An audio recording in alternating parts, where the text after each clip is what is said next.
Release అయిన రైతులు రోటిబండ తండాకు చేరుకున్నారు. అక్కడి నుంచి మా ప్రతినిధి ఉదయ్ మరిన్ని డీటెయిల్స్ అందిస్తారు. ఉదయ్ చెప్పండి, రైతులు లగచర్ల ఎవరైతే రైతులు విడుదలయ్యారో వాళ్ళు ఏమంటున్నారు?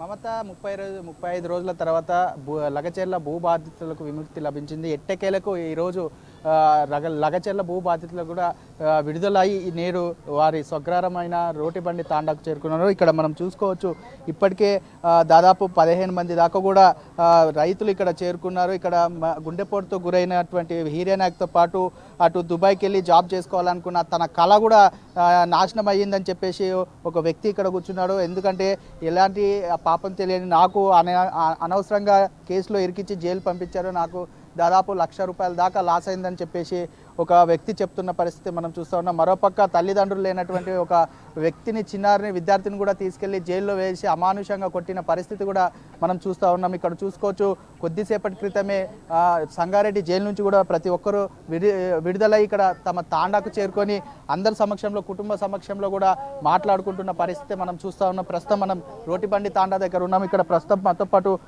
హీరేనాయక్ ఉన్నారు. హీరేనాయక్ అన్నా చెప్పండి, అంటే మీకు గుండెపోటు వచ్చిన సంగతి కూడా ఎట్లా ఏంది, అక్కడ ఇబ్బందులు ఎట్లా ఉండే? అంటే బీఆర్ఎస్ పార్టీ పక్షాన కూడా ఈరోజు వీళ్ళ విడుదలకు సపోర్ట్ చేస్తూ ఈరోజు వీళ్ళందరినీ కూడా తమ స్వగ్రారానికి తీసుకొచ్చారు. అసలు ఏం జరిగింది ఇన్ని రోజుల పాటు?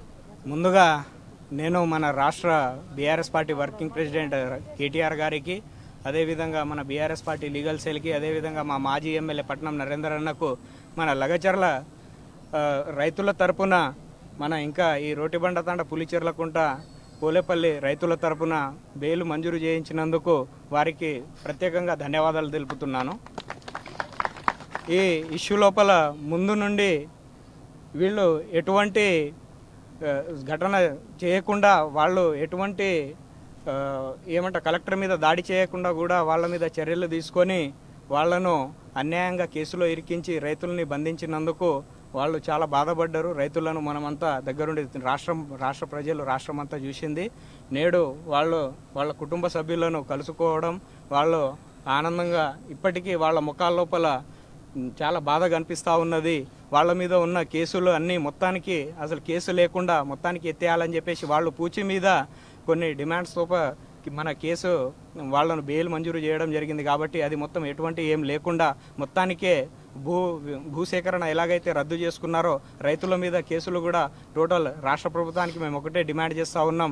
రైతుల మీద ఎటువంటి కేసులు లేకుండా కేసులు మొత్తం ఎత్తేయాలని చెప్పేసి మేము రైతుల తరపున, లగచర్ల రైతుల తరపున మేము డిమాండ్ చేస్తూ ఉన్నాం. కోర్టుకు సంబంధించిన ఫీజుకి సంబంధించిన పూర్తిగా బీఆర్ఎస్ పార్టీ చెల్లించింది. దీనికి సంబంధించిన ఇప్పుడు ఇక్కడున్న భూ బాధితులకు అండగా నిలుస్తూ వారికి ధైర్యాన్ని ఇస్తూ కూడా ఈ జైలు నుంచి బయటికి తీసుకురావడం జరిగింది. కుటుంబ సభ్యుల నుంచి ఎట్లాంటి రెస్పాన్స్ వస్తుంది?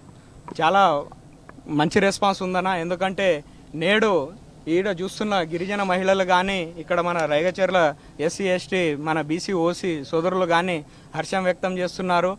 మన బీఆర్ఎస్ పార్టీ అండంగా ఉన్నన్ని రోజులు ఈ రాష్ట్రం లోపల ప్రజలకు ఎటువంటి అన్యాయం జరగదు అని చెప్పేసి నా యొక్క ఉద్దేశము. ఈ రాష్ట్రం లోపల ఏ మూలనున్నా బీఆర్ఎస్ పార్టీ ప్రజలకు అండగా ఉంటుందని చెప్పేసి మాకు ధైర్యం చెప్పారు.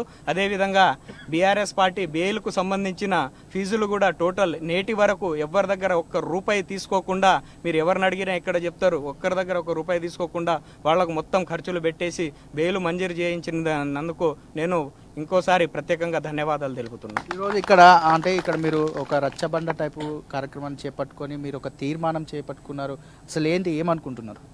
మేమేం లేదు, ఇప్పుడు ఇంతకుముందు వాళ్ళు భూసేకరణకు మేము ఎటువంటి దాడులు చేయకుండా మా మీద ఎట్లయితే అక్రమంగా కేసులు పెట్టారో, మరో ఫార్మా అని చెప్పేసి ఇంతకుముందు చెప్పి అదానికి వాళ్ళ అల్లుళ్లకు, వాళ్ళ అన్నదమ్ముళ్లకు ఏదో పెట్టుబడుల కోసం అని చెప్పేసి వాడుకున్నారు.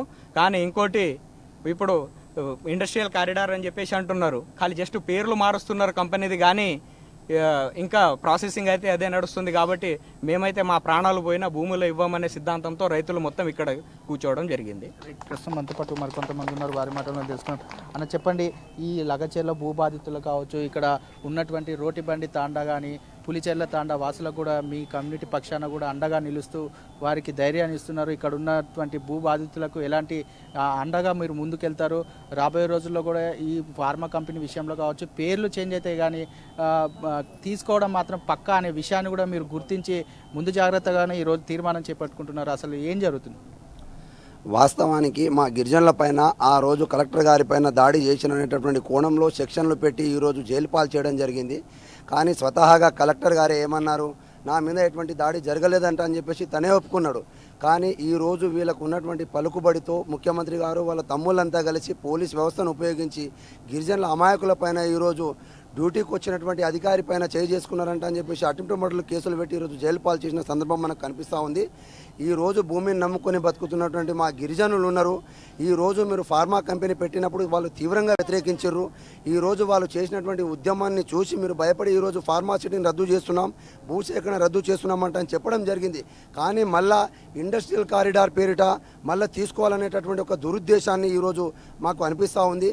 మీరు ఇండస్ట్రియల్ కారిడార్ పేరు చెప్పేసి మళ్ళీ ఫార్మాసిటీని స్థాపిస్తారనేటువంటిది కనిపిస్తూ ఉంది. కాబట్టి ఈరోజు ఈ లగచర్లలో ఉన్నటువంటి గిరిజనులే కాదు, గిరిజనులతో పాటు బీసీ, ఎస్సీ, ఎస్టీ, మైనార్టీ అందరినీ కలుపుకొని ఇక్కడ ఉన్నటువంటి రైతులంతా మీరు ఎటువంటి ఇండస్ట్రీ ఇక్కడ పెట్టకూడదు. ఈరోజు భూమిని నమ్ముకున్నటువంటి వాళ్ళని ఈరోజు మీరు బజారు పాలు చేయొద్దు. ఈరోజు కోట్ల రూపాయలు విలువ పలుకుతున్నటువంటి బీఆర్ఎస్ హయాంలో ఈరోజు రియల్ ఎస్టేట్ రంగం అనేటటువంటిది పెరిగి నిజంగా తొండలు గుడ్లు పెట్టినటువంటి పరిస్థితిలో ఉండేటటువంటి భూములకు కూడా రెక్కలు వచ్చి ఈరోజు భూమిని నమ్ముకున్న రైతు కోటీశ్వరుడు అవుతున్నటువంటి సందర్భం మనకు కనిపించింది. కానీ ఈరోజు వాస్తవానికి అటువంటి గిరిజనుల పైన మీరు దౌర్జన్యం చేసి 10 లక్షల ఎకరాలు తీసుకొని ఇక్కడ ఫార్మాసిటీ పెట్టేసి ఆదానికో మీ అల్లుళ్లకో కరోడపతి చేసి వీళ్ళను రోడ్డు బజారు చేయాలంటని చెప్పేసి చూస్తున్నారు. కాబట్టి ప్రభుత్వం వెంటనే రేవంత్ రెడ్డి గారు ఈరోజు మీరు ఖచ్చితంగా ఆలోచించాలి. వీళ్ళు చేసినటువంటి ఉద్యమ పోరాట పటిమైనటువంటిది ఇప్పటిదే కాదు, ఎటువంటి కంపెనీలను మేము ఇక్కడ రానియము. ఈరోజు ఈ తెలంగాణలో ఉన్నటువంటి గిరిజనులమంతా వీళ్ళకు అండదండలుగా ఉన్నాం. ఖచ్చితంగా ఈరోజు వచ్చినటువంటి 17 మందే కాదు, బేషరతుగా మిగతా జైల్లో ఉన్నటువంటి వాళ్ళను కూడా విడుదల చేయాలి.